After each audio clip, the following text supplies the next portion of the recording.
Hello class. अभी तक हमने भारतीय शिक्षा का इतिहास पेपर में प्राथमिक शिक्षा के बारे में अध्ययन किया, माध्यमिक शिक्षा के बारे में अध्ययन किया, उसकी समस्याओं के बारे में अध्ययन किया, व्यावसायीकरण के बारे में अध्ययन किया। परंतु अब जो हम एक टॉपिक पढ़ने जाएंगे वो इनसे डिफरेंट है और उसका नाम है एडल्ट एजुकेशन अर्थात प्रौढ़ शिक्षा। आइए इसके बारे में अध्ययन करते हैं। इसमें हम क्या पढ़ने वाले हैं, माध्यमिक शिक्षा से अभिप्राय क्या है, इसके महत्व और उद्देश्य क्या है, इसका क्षेत्र क्या है, इसकी एजेंसीज क्या है, इसका विकास कैसे एक क्रमानुसार हुआ है तथा इसकी समस्याएं कौन कौन सी हैं। प्रौढ़ शिक्षा के बारे में हम इतना सब कुछ अध्ययन करेंगे। प्रारंभ करते हैं। प्रौढ़ शिक्षा का अभिप्राय क्या है। दो शब्द बने हैं इसमें, प्रौढ़ और शिक्षा। तो प्रौढ़ क्या होता है और शिक्षा आप जानते ही हो, परंतु यहाँ पर दोनों ही अलग मीनिंग है। भारतीय समाज में, भारतीय संविधान में प्रौढ़ों के लिए एक परिभाषा दी गई है।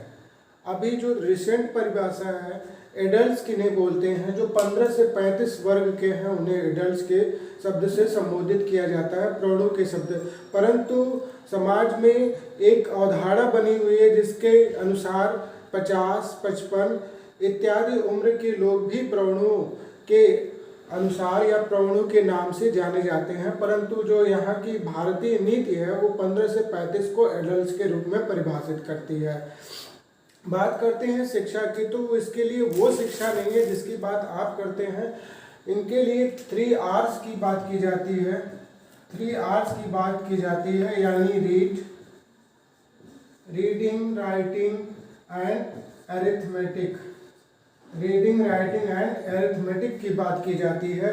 इनके लिए शिक्षा का संदर्भ ये है, अर्थात वो पढ़ सके, अर्थात वो लिख सके और सामान्य दैनिक जीवन की गणितीय गतिविधियों का संपादन कर सके। तो उनके लिए शिक्षा का ये मीनिंग होता है, रीडिंग, राइटिंग और अरिथमेटिक्स। तो हमने शाब्दिक तौर पर देखा कि एक ऐसे आयु वर्ग के लोग जो कि किन्हीं कारणों से, रोजगार के कारण से, गरीबी के कारण से, किसी कारण से अपनी शिक्षा छोड़ चुके हैं, तो ऐसे लोगों को रीडिंग, राइटिंग एंड अरिथमेटिक के संदर्भ में शिक्षित करने की प्रक्रिया प्रौढ़ शिक्षा के नाम से जानी जाती है। परंतु इसके अन्य नाम भी हैं, पेपर में पूछे जा सकते हैं कि ये क्या होता है, तो इसमें घबराने की आवश्यकता नहीं है। समाज शिक्षा, समाज शिक्षा नाम दिया था, या पूर्ण मानव शिक्षा, पूर्ण मानव शिक्षा का नाम भी दिया गया था। इसे जो प्रथम शिक्षा मंत्री थे डॉक्टर अबुल कलाम आजाद, इन्होंने इसे यह नाम दिया था समाज शिक्षा या पूर्ण मानव शिक्षा के नाम से भी जाना जाता है, प्रौढ़ों को दी जाने वाली शिक्षा। इसके अतिरिक्त एक और नाम प्रयोग किया जाता है, आधारभूत, फंडामेंटल, फाउंडेशन एजुकेशन। आधारभूत शिक्षा का भी नाम इसके लिए प्रयोग किया जाता है। ये नाम दिया गया है किसके द्वारा, यूनेस्को के द्वारा ये नाम दिया गया है, आधारभूत शिक्षा का नाम दिया गया है। तो ये अब तक हम लोग इसको जान चुके होंगे, जान चुके हैं कि ये शिक्षा क्या होती है और किस कारण ऐसे लोग शिक्षा छोड़ देते हैं, बेरोजगारी के कारण, गरीबी के कारण, समय अभाव के कारण, और ऐसे उम्र आय वर्ग के लोग रीडिंग, राइटिंग और अरिथमेटिक की शिक्षा देना प्रौढ़ शिक्षा के नाम से जाना जाता है। अब इसका महत्व क्या होता है, आइए महत्व के बारे में बात करते हैं। जाहिर सी बात है कि एक राष्ट्र जिसमें सभी लोग साक्षर नहीं होंगे तो वह अपने अधिकारों के प्रति जागरूक नहीं होंगे, साथ साथ अपने कर्तव्यों के प्रति भी जागरूक नहीं होंगे। तो मानव के संपूर्ण विकास का इसका महत्व है। मानव का संपूर्ण विकास होता है, प्लस दूसरा, एक तो हो गया संपूर्ण विकास, दूसरा हो गया पारिवारिक कल्याण। एक जाहिर तौर पर ऐसा व्यक्ति जो एडल्ट होता है, परिवार का मुखिया होता है, वह अगर शिक्षा के प्रति जागरूक नहीं होगा तो वह पारिवारिक कल्याण नहीं कर पाएगा। तीसरी बात, वह भले कोई रोजगार करता है परंतु शिक्षा के अभाव में वह व्यावसायिक कुशलता से, संप्रेषणीय कुशलता से, जो भी चाहिए होता है, एक शिक्षित व्यक्ति और अशिक्षित व्यक्ति के रोजगार करने के तरीकों में अंतर होता है, तो वह एक जो कुशलता चाहिए होती है उससे भी वंचित रह जाता है अगर वह शिक्षित नहीं है। उसके लिए। फिर बात करते हैं सामाजिक तौर पर, तो सामाजिक तौर पर एक व्यक्ति जो अशिक्षित है, प्रौढ़ है, अशिक्षित है, तो वह देश राज्य के लिए अपने कर्तव्यों से परिचित नहीं होता और तब वहाँ पे प्रजातंत्र की भावना सफल नहीं हो पाती है। तो ये हमने इसका महत्व देखा। अब बात करेंगे इसके उद्देश्यों के बारे में। तो इसके उद्देश्य व्यक्तिगत और सामाजिक दोनों तरह से होते हैं। अब बात करेंगे अगर व्यक्तिगत उद्देश्य, तो उसे स्वयं ज्ञान प्राप्त होता है, शिक्षा की महत्ता मिलती है, उसका मानसिक विकास बढ़ता है, उसे संप्रेषणीय क्षमता का विकास होता है, लोगों से कैसे हम बातचीत कर पाएँ, अपनी कुशलता बढ़ा पाएँ। साथ साथ उसे यह भी ज्ञान होता है कि क्या उचित है, क्या अनुचित है। अगर एक व्यक्ति शिक्षित हो जाता है तो उचित अनुचित का ज्ञान उसे हो जाता है। और जाहिर तौर पर एक अशिक्षित प्रौढ़ उल्टी सीधी मनोरंजक गतिविधियों में अपना समय व्यर्थ करता है, लेकिन एक शिक्षित प्रौढ़ व्यक्ति क्या करता है कि ऐसी मनोरंजक गतिविधियों का चुनाव करता है जो कि स्वस्थकारी हो और उसे कुशल नागरिक बनने में भी शिक्षा मदद करती है। लेकिन जब सामाजिक दृष्टि से इसके उद्देश्यों की बात करते हैं तो सामाजिक एकता आती है, सामाजिक कर्तव्यों का वो निर्वहन कर पाता है, चूँकि शिक्षित हो चुका है, जान चुका है, उसे अपनी उत्पादन क्षमता का भी एहसास होता है कि कैसे वह उत्पादन कर रहा है और कैसे अपनी उत्पादन क्षमता को राष्ट्र के काम में ला सकता है। एक प्रौढ़ मान लीजिए कुछ भी उत्पादन कर रहा है जो राष्ट्र के लिए नुकसानदेह है, लेकिन एक शिक्षित प्रौढ़ को ऐसा नहीं करना चाहिए। यह शिक्षित होने पर उसे पता लग जाएगा, जब जो अशिक्षित है उसके लिए। फिर बात करते हैं कि मानवता के सभी गुण उसमें विकसित हो जाते हैं, केवल अपनी नहीं अन्य की भी सोचता है। और फिर देश राज्य राष्ट्र के उत्थान के बारे में भी प्रौढ़ शिक्षा, एक प्रौढ़ जो शिक्षित है वो उसके बारे में सोचता है। अगर ऐसा नहीं होता है तो वो सिर्फ और सिर्फ अपने बारे में सोचता है। बात हम इसके करेंगे स्कोप की कि किन किन क्षेत्रों में प्रौढ़ शिक्षा दी जा सकती है। तो सबसे पहले तो जो क्या है, साक्षरता। सबसे पहले तो हमें साक्षरता ही बढ़ानी है प्रौढ़ों की। फिर उसके बाद उनके स्वास्थ्य, क्योंकि अशिक्षित हैं तो स्वास्थ्य मसलों से भी वो परिचित नहीं है कि स्वास्थ्य की रक्षा करके हम आगे बढ़ सकते हैं। तो स्वास्थ्य संबंधी शिक्षा भी दी जाती है, साक्षरता बढ़ाई ही जाती है। फिर इसके बाद एक प्रजातांत्रिक नागरिक बनने के लिए क्या आवश्यकताएं होनी चाहिए, स्वतंत्रता, समानता, भ्रातृत्व और न्याय की भावना रहती है। तो इन सब बातों का भी शिक्षा दी जाती है। स्कोप की बात कर रहे हैं हम, प्रौढ़ शिक्षा के स्कोप की बात कर रहे हैं। फिर उसके बाद एक होता है जीविकोपार्जन। जीविकोपार्जन कोई आवश्यक नहीं है कि प्रौढ़ है और अशिक्षित है तो कुछ न कुछ कर ही रहा होगा। हो सकता है बेरोजगार हो, उसे कुछ ना आता हो। तो एक जो चौथा क्षेत्र है जिसमें साक्षर शिक्षा दी जा सकती है वो जीविकोपार्जन का क्षेत्र है, उसे कुछ व्यवसाय सिखाया जा सकता है। और फिर पांचवी बात है श्रम तथा अवकाश। श्रम तथा अवकाश का सदुपयोग, श्रम तथा अवकाश का सदुपयोग करना। अशिक्षित प्रौढ़ श्रम तथा अवकाश का दुरुपयोग करते हैं, उल्टी सीधी जुआ और नशेबाजी इत्यादि में अपना समय व्यतीत करते हैं। तो ऐसे में हम देखते हैं कि कोई प्रौढ़ है और उसे किस किस क्षेत्र में शिक्षा हम प्रौढ़ शिक्षा दे सकते हैं। साक्षरता में, साक्षरता बढ़ाने में, स्वास्थ्य शिक्षा में, प्रजातांत्रिक शिक्षा में, जीविकोपार्जन में तथा श्रम तथा अवकाश का सदुपयोग करने में हम उसे शिक्षा दे सकते हैं। अब बात करते हैं कि कौन सी एजेंसीज ये काम करती हैं।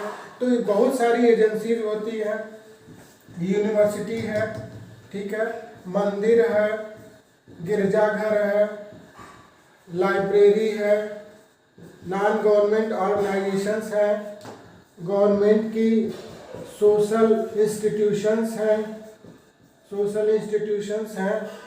तो ये सभी क्या करते हैं, कई सारे एनजीओज हैं जो नॉन गवर्नमेंट ऑर्गेनाइजेशन है, लाइब्रेरी है, धार्मिक सभाएं हैं, विद्यालय है, यूनिवर्सिटी है, पत्राचार पाठ्यक्रम है इत्यादि क्या करते हैं, शिक्षा देते हैं। वो एजेंसी है, वो साधन है जिनके द्वारा हम प्रौढ़ शिक्षा दे सकते हैं। अब हम बात करेंगे प्रौढ़ शिक्षा के विकास की। अब हम सभी बात करेंगे कि प्रौढ़ शिक्षा का विकास भारतवर्ष में किस किस कालक्रमानुसार क्या क्या घटनाएं संपादित होती हैं। तो सबसे पहले हम स्वतंत्रता पूर्व की बात करते हैं। तो स्वतंत्रता पूर्व में सबसे पहले ईसाई मिशनरियां आती हैं। सबसे पहले क्या आती हैं? ईसाई मिशनरी। ये जो संस्थाएं रहती हैं ये क्या करती हैं कि रात्रिकालीन पाठशालाएं लगाती हैं और प्रौढ़ों को, जो किसी भी आयु वर्ग के रहते हैं, उनको शिक्षित करने का कार्य करती हैं ईसाई मिशनरियां। और फिर हम देखते हैं इस तरह से 1921 तक इन्हीं के भरोसे कार्य धीमा चलता रहता है। प्रौढ़ शिक्षा का विकास नहीं के बराबर रहता है, डाउन स्थिति रहती है। फिर इसके बाद जब 1937 क्या आता है, 1937 आता है और कांग्रेस मंत्रिमंडलों का गठन होता है। मंत्रिमंडल गठन होता है तो मंत्रिमंडल गठन के बाद एक संस्था स्थापित होती है, अखिल भारतीय प्रौढ़ शिक्षा समिति। अखिल भारतीय प्रौढ़ शिक्षा समिति स्थापित होती है और प्रौढ़ शिक्षा समिति के माध्यम से प्रौढ़ शिक्षा केंद्रों की स्थापना की जाती है। प्रौढ़ शिक्षा केंद्रों की स्थापना की जाती है और इन केंद्रों में सतत शिक्षा कार्यक्रम, इस नाम से कार्यक्रम चलाए जाते हैं। किसके लिए? प्रौढ़ों की शिक्षा के लिए। 1937 में क्या होता है? केंद्रीय मंत्रिमंडलों की स्थापना होती है कांग्रेस गवर्नमेंट के अंदर और अखिल भारतीय प्रौढ़ शिक्षा समिति की स्थापना की जाती है और इसके माध्यम से प्रौढ़ शिक्षा केंद्र स्थापित किए जाते हैं और इन केंद्रों में सतत शिक्षा कार्यक्रम नाम से प्रौढ़ों की शिक्षा के लिए कार्यक्रम चलाया जाता है। फिर बात करते हैं 1944 की सार्जेंट योजना के बारे में। सार्जेंट ने एक बहुत ही व्यापक योजना बनाई थी और ये योजना थी 22 वर्षों की योजना थी।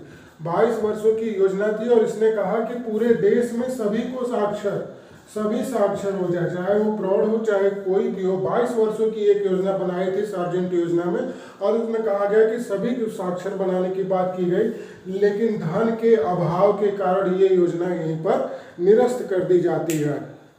फिर इसके बाद बात करते हैं, तो ये तो हो गया आपका स्वतंत्रता के पूर्व की बात। अब इसके बाद प्रौढ़ शिक्षा के क्षेत्र में और भी कई सारे प्रयास होते हैं। जैसे कि जब देश आज़ाद होता है तो अबुल कलाम आज़ाद बनते हैं शिक्षा मंत्री। अबुल कलाम आज़ाद बनते हैं और आज़ाद ने इसकी आवश्यकता को महसूस किया तथा इसे समाज शिक्षा का नाम दिया, क्योंकि उस समय प्रौढ़ों की संख्या थी, निरक्षर के रूप में अच्छे खासे प्रौढ़ थे और बच्चे पे ध्यान देने से पहले उन पे ध्यान देना जरूरी था।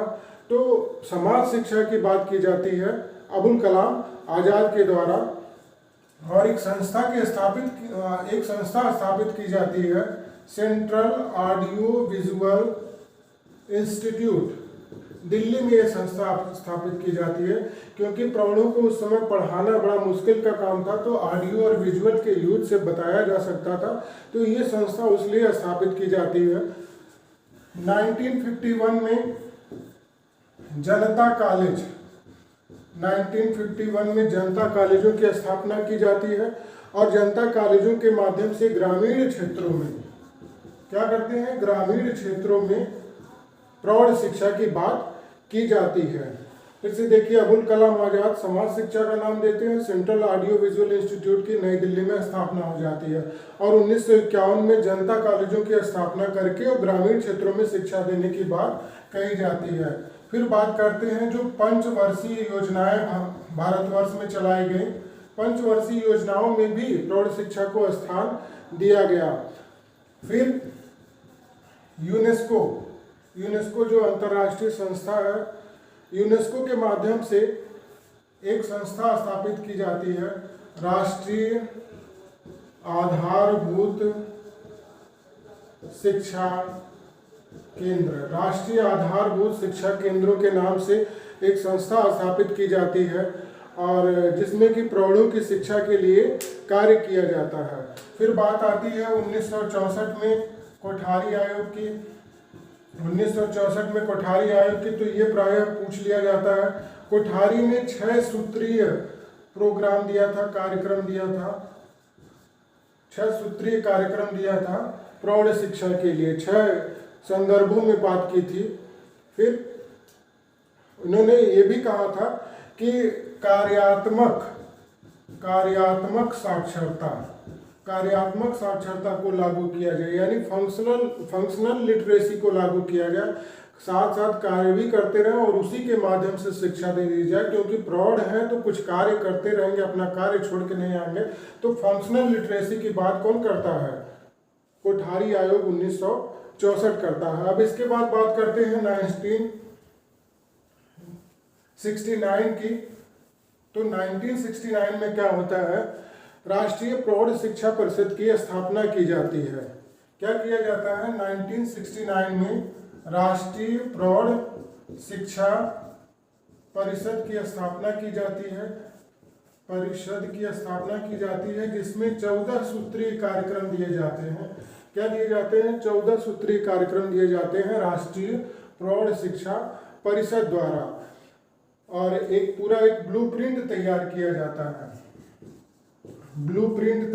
जाता है प्रौढ़ शिक्षा का, एक बड़े पैमाने पर 1969 में यह किया जाता है, 1969 में। फिर इसके बाद 1978 में क्या होता है? 15 से 35 आयु वर्ग के लोगों के लिए राष्ट्रीय प्रौढ़ शिक्षा कार्यक्रम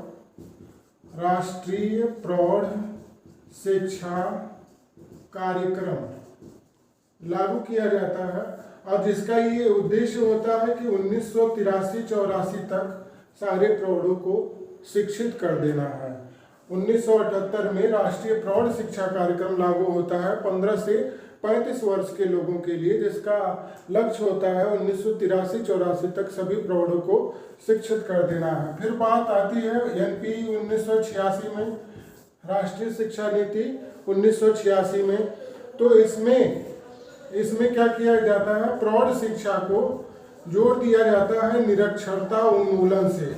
आपको अगर ध्यान होगा तो इसी समय निरक्षरता उन्मूलन पे बड़ा ध्यान दिया गया था, सभी साक्षर बने, सभी पढ़े, सर्व शिक्षा की बात की गई थी। तो प्रौढ़ शिक्षा को यहाँ पर जोड़ दिया जाता है, किससे? निरक्षरता उन्मूलन वाले टॉपिक से जोड़ दिया जाता है।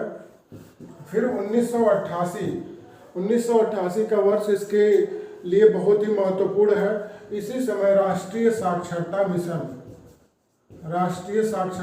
ये बड़े पैमाने पर चलती है ये योजना। राष्ट्रीय साक्षरता मिशन की बात की जाती है। तो राष्ट्रीय साक्षरता मिशन के अंतर्गत एक संस्था के स्थापित की जाती है, नाम रखा जाता है जन शिक्षण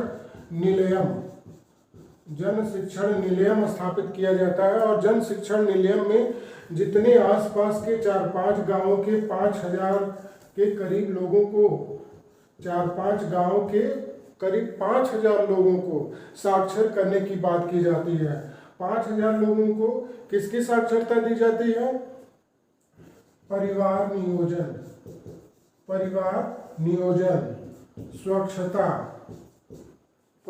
नियोजन, स्वच्छता, जागरूकता, साक्षरता और जागरूकता इत्यादि की शिक्षा दी जाती है। एक बार फिर से सुनिए, 1988 का वर्ष प्रौढ़ शिक्षा के क्षेत्र में महत्वपूर्ण स्थान रखता है। इसी वर्ष राष्ट्रीय साक्षरता मिशन की स्थापना की जाती है और इसके अंतर्गत जन शिक्षण निलयम की स्थापना की जाती है। जन शिक्षण निलयम के अंतर्गत 4-5 गांवों के करीब आसपास के 5,000 लोगों को कई स्तरों की, कई चीज़ों की साक्षरता दिया जाता है। जागरूकता की शिक्षा, स्वच्छता की शिक्षा, परिवार नियोजन की शिक्षा और स्वस्थ मनोरंजन की शिक्षा, प्रदूषण की शिक्षा इत्यादि क्षेत्रों में उन्हें शिक्षा दी जाती है। तो ये था आपका कैसे कैसे प्रौढ़ शिक्षा की प्रगति हुई, कैसे कैसे प्रौढ़ शिक्षा का विकास हुआ। अब इसके बाद हम पढ़ेंगे कि कौन कौन सी समस्याएं प्रौढ़ शिक्षा के क्षेत्र में आती हैं। तो सबसे प्रथम जो समस्या आती है कि ऐसे प्रौढ़ किसी न किसी कार्य में लगे होते हैं और जब किसी कार्य में लगे होते हैं तो उनको शिक्षा तक लाया कैसे जाए, उनको इनरोल कैसे किया जाए, उनको इसके लिए तैयार कैसे किया जाए, ये सर्वप्रथम समस्या होती है। फिर दूसरा, पहला तो होता है इनरोल करने का, वहाँ तक एक्सेस का, कि उन्हें कैसे शिक्षा तक लाया जाए। दूसरा कि उनके लिए पाठ्यक्रम क्या हो, क्योंकि सभी तो अलग अलग क्षेत्रों से आते हैं। कोई प्रौढ़ किसी और क्षेत्र का है काम करने वाला और किसी और क्षेत्र में काम करने वाला कोई और प्रौढ़ है, तो उनके लिए पाठ्यक्रम क्या हो, ये सबसे बड़ी समस्या होती है। तीसरा जो होता है दोषपूर्ण शिक्षण विधि, दोषपूर्ण शिक्षण विधि, प्रायः उन्हीं को ड्यूटी लगाई जाती है जिन्हें सामान्य बच्चों को पढ़ाने का अनुभव रहता है। सामान्य बच्चों को पढ़ाना और उनके पेरेंट्स को पढ़ाना जो कि कहीं न कहीं लगे हुए हैं, वो अलग ही शिक्षण विधि की आवश्यकता होती है, तो उसका ज्ञान उन्हें नहीं होता है। ऐसे में ये प्रौढ़ शिक्षा फ्लॉप हो जाती है। फिर बात करते हैं सतत शिक्षा, सतत शिक्षा का न होना, सतत शिक्षा का अभाव। फिर बात करते हैं सतत शिक्षा का अभाव। सतत शिक्षा का अभाव का मतलब है एक समय वो 1 महीने 2 महीने 3 महीने शिक्षा लेते हैं, फिर किसी अन्य कार्य से कहीं और चले जाते हैं। तो ऐसे में जो उन्हें पढ़ाया लिखाया रहता है, जो उन्हें प्रौढ़ शिक्षा की बात की जाती है, वो वहीं पे समाप्त हो जाती है। तो सतत शिक्षा न होना भी वो उसमें आना बंद कर देते हैं। पांचवा है उत्साह की कमी, उत्साह एवं प्रेरणा की कमी। उनको प्रेरित किया जाने की आवश्यकता है कि शिक्षित होना उनके हित में, समाज के हित में है, इसलिए उन्हें प्रौढ़ शिक्षा लेनी चाहिए, शिक्षित होना चाहिए। तो प्रेरणा और उत्साह की कमी रहती है। फिर रहता है साहित्य का अभाव, साहित्य का अभाव। क्या चीज उन्हें बताया जाए, क्या पढ़ाया जाए, किस अनुसार शिक्षित किया जाए, ऐसा कोई साहित्य मार्केट में उपलब्ध नहीं है। तो ऐसे में हम देखते हैं। फिर एक होता है अनिच्छा, अनिच्छा। कहते हैं हाँ, हमने पढ़ लिख लिया जो पढ़ना लिखना था, अब कमाने की बारी है, अब हम ये करेंगे। तो अनिच्छा उनके स्तरों पर होती है, प्रौढ़ों के स्तर पर। और दूसरी अनिच्छा होती है जो उनके शिक्षक हैं, जो उनके शिक्षक हैं उन्हें भी अनिच्छा रहती है कि हम इन्हें क्या बता पाएंगे। तो इस तरह से हम देखते हैं कि ये सहयोग का अभाव हो जाता है। क्या हो जाता है? सहयोग का अभाव हो जाता है, जो पढ़ रहे हैं और जो पढ़ा रहे हैं। तो इस तरह से संस्थाओं के बीच में सहयोग का अभाव हो जाता है। उचित पाठ्यक्रम न होना, उनकी पहुंच न हो पाना शिक्षा तक, दोषपूर्ण शिक्षण विधियाँ, पाठ्यक्रम एवं साहित्य का अभाव, उनकी अनिच्छा, प्रेरणा, उत्साह की कमी तथा किसी को सही शिक्षण विधि का ज्ञान न हो पाना। तो ये सब प्रौढ़ शिक्षा में समस्याएं आती हैं। ये हमारा प्रौढ़ शिक्षा का टॉपिक यहीं समाप्त होता है। फिर अगले टॉपिक में मिलते हैं। अगर ये वीडियो आपको पसंद आती है तो लाइक और शेयर करिए, साथ में सब्सक्राइब भी करिए ताकि और लोग भी इसका लाभ उठा पाए। धन्यवाद।